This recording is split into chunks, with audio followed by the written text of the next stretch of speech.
B2B Cambodia, the portal for business use in Cambodia.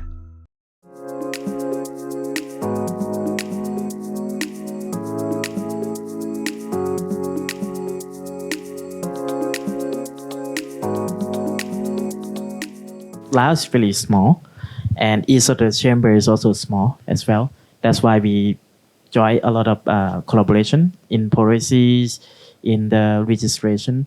But I think like collaboration with the another other chamber in the regions also benefit because, for example, AmCham in Laos, we engage directly to the Lao governments, right? When there's a new registration or a new policy that needed some suggestion, we can learn from other chambers that might already have done that maybe in Thailand, right? We can bring that message, carry that message to the Lao government so then it can start somewhere. I'm B2B Cambodia's Sarvanas Nuridinova. Thanks for watching. Joining us today on our platform, we have Mr. Souliyo Vongdala, the CEO and co-founder of Loca from Laos. Thank you for joining us today. How would you say the landscape in Laos, digital landscape, is different from Cambodia? I think Laos, I think we are quite in the progress right now because the government now focusing on creating registration law that would be ready to join the maybe the DFAR. That's the ASEAN try to push like what's it called, like digital economy frameworks. I think Laos right now we have a lot of law and legislation that ready to be part of that. But there's still some of the law that is still pending, and we also have other related law, especially supporting innovation and startup, that would also enable for Laos to actually access to the digital economy itself. Do you think the policy frameworks you mentioned have pushed the digitalization forward? And are they supporting the private sector?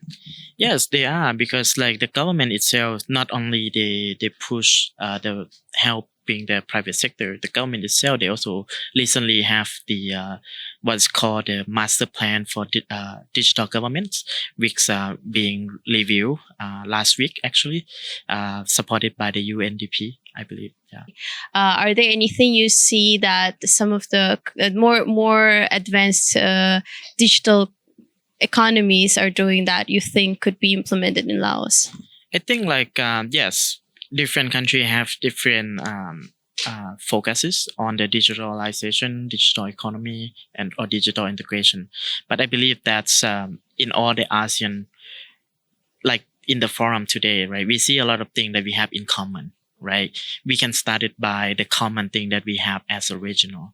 That's why I think like the forum itself make me think that's change my perspective, that when we do the regulation or registration, we need to consider what would our neighbors doing, what is our common ground, what is our common issues or common interests, right?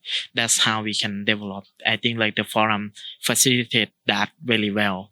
It was mentioned about cross-border trade and digitalization. Do you see opportunity for Laos and Cambodia to cross-border trade in digitalization?